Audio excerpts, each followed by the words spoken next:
Hello everyone and welcome to another video.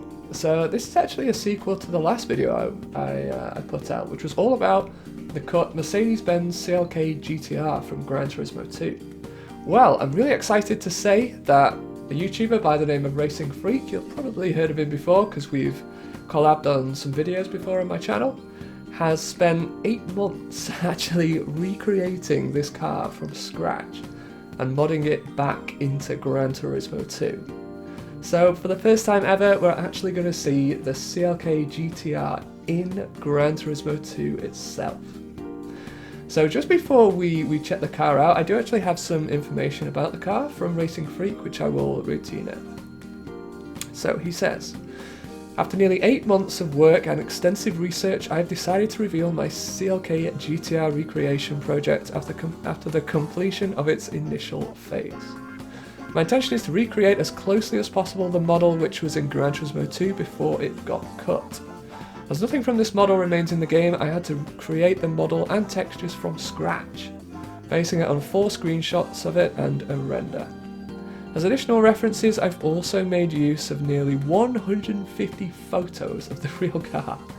So probably quite similar to the work that the actual real-life developers went through when they were designing all the cars from Gran Turismo 2.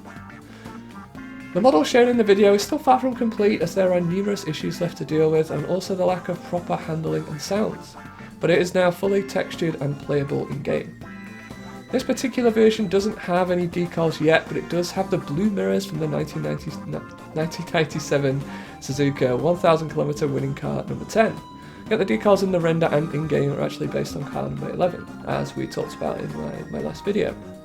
I started this recreation back in March, shortly after the model modding finally became possible, thanks to Common Gear's CDO tool. Initially I've played around with converting the CLK GTR from Need for Speed 3, but I felt that it would be way better to properly remake the model, and this has indeed proved to be a great challenge. So, here we go guys, enough of me waffling on now. Let's go ahead and take a look at the Mercedes-Benz CLK GTR in Gran Turismo 2 for the first time ever. So I haven't actually purchased it yet. I'm on the Japanese version of the game here because that is the version that RacingFreak has modded. So we're going to go to North City and we're going to go to the Mercedes-Benz dealership, of course. Now, sadly, as you know, the Mercedes-Benz dealership didn't end up getting any special models at all. So, unfortunately, we can't add it to a special model section of the dealership. So, it's going to have to go in the lineup itself. And here we go, guys. You can probably see it. Bottom in the list, the CLK GTR for the first time ever. Obviously, its price does reflect the fact that it should have been a special model. Or maybe even a prize car, we don't know for sure. But are you ready? Here we go. So, here we go.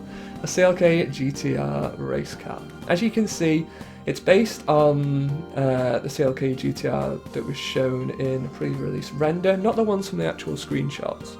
The ones from the screenshots had the D2 Privat logos, if you remember from my last video. But the one in the actual render that was in Edge magazine actually didn't really have many decals or advertisements at all. But obviously this is, as RacingFreak says, the first phase of the development of this car. But just to see it in game at all is just absolutely amazing. So I should say at this point, the performance data of the car is just based on the CLK race car for now. So it doesn't have its proper, brake horsepower, although it is kind of set on screen there. RacingFreak actually did give me a cheat table to modify the year to 1997 as well, so I need to play around with that and get that working. But yeah, here it is, and we're going to purchase it now. Let's check it out in the garage. So as you can see, it has the logos as well, and RacingFreak actually told me that it was Alex TGRF who did the car logos design, so thank you Alex for that.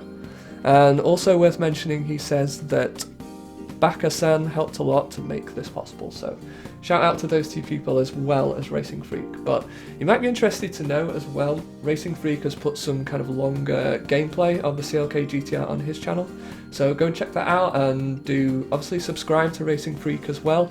I know that he's actually working on more car mods as we speak for Gran Turismo 2, so I'm sure he will be posting some footage of those once they're finished. So, for now, I reckon we should head out to a race and go and check this out. So here we go. I've never driven this car before, of course, but I have driven the CLK race car. I'm just going to adjust the volume a little bit there. And here we go. For the first time ever, we are driving the CLK GTR. It's looking absolutely beautiful. Oh, it doesn't seem to have brake lights. So you'll have to kind of forgive my driving if I don't do particularly well. That Lotus just braked very early. Good thing about the Laguna Seca on this game is it doesn't really seem to matter if you go too far off track like this, because you just basically go the same speed as you would if you were on the actual track. AI tends to brake very early for that corner, but I've actually kind of out-braked myself. And oh my god, looks like the Elise is going for thought he was going for a move into this corner. He really does, really not an overtaking place, so good job he didn't. Oh, it's very bouncy at this section, but as you probably know, the CLK race car, that wasn't the best. CLK race car actually has phenomenal brakes, as I mentioned on my last video, so we can definitely take advantage of those. Probably one of my weaker corners that I always felt like I brake too little for that corner. Yeah. Finding it a little bit difficult to get it turned in. Of course, that is no reflection on RacingFreak's mod, that is purely a reflection on my driving. Because, as I say, the performance data is based on the CLK race car, which was cut from Gran Turismo 2. As I say, you know, you can use the runoff areas pretty extensively on Laguna Seca because it doesn't slow you down at all. Obviously, you can't do that in relevant license tests though, or you will fail them. So sadly, you cannot use that exploit to get faster times there. And well, we seem to have dropped the entire field here, which is a bit unfortunate. I was hoping for a good race. As I mentioned, this car's performance data is not that of the real life car. So it is a little bit slower than some of the other Le Mans style cars that are usually featured in this race. One of these days I'm going to get the corkscrew right. But it's not. Not on this lap, sadly. Yeah, it doesn't seem to like that corner so much. Try not to outbrake ourselves again for this corner, and we kind of have, unfortunately. But we can just live with it. So there we go guys, 2 laps of Laguna Seca in this car. At this point, I'll probably cut the video and I will see you for the replay. Alright guys, so in the end I actually decided to do another race. This time it was on Red Rock Valley. Yeah, we kind of just pulled away from the entire field on Laguna Seca really quickly, so I wanted to try and record some footage where we actually had a much closer race with the AI. So here we go. Put my controller down now. It's actually quite difficult to race and talk at the same time. So don't know how these speedrunners do it. So here we go on the Mercedes-Benz CLK GTR 97. So you can actually see the replay name here as well, which we obviously couldn't see before in the race. So we've got a couple of decent opponents in this race. So we've got the R390 97, got the Ford GT40, and we've got the Venturi Atlantique. What do they call it? The 600 LM? Yeah, 600 LM. Just had to double check that. So here we go. So again, I don't think my driving was the best on this race, but I guess it'll do for the video, right? This is one of those tracks that, if you're in certain cars, that it's really, really bumpy. Just kind of upsets the balance of cars with a very low, what was I going to say, ground clearance, very low ground clearance. Like, you know, if you've ever driven the Elise GT1 on this game, you know exactly what I'm talking about. Or the Esprit GT1 actually, that's a real ball ache to handle too. So anyway, currently in 5th position, we haven't really made too much progress. Of course, Red Rock Valley is a pretty fast track as well, so it's pretty easy for the quicker AI cars to really kind of stretch their legs, if you like. So, pulling out of the slipstream of the R390, but we're just going to get outpaced. So the Celine's looking for a move into the first corner, but obviously with this car we can brake a lot later than it can. Getting a drift on as well, very bumpy through that first corner, that's one of the places where you really do feel it. So into this corner here, it's actually a really good opportunity to overtake because the AI is pretty slow. I was trying to hang it around the outside there, but sadly I just ran out of road, so yeah, in the end, made a bit of a mistake, and yeah, we let the AI back through. But alongside once more, this corner I found particularly challenging with this car actually.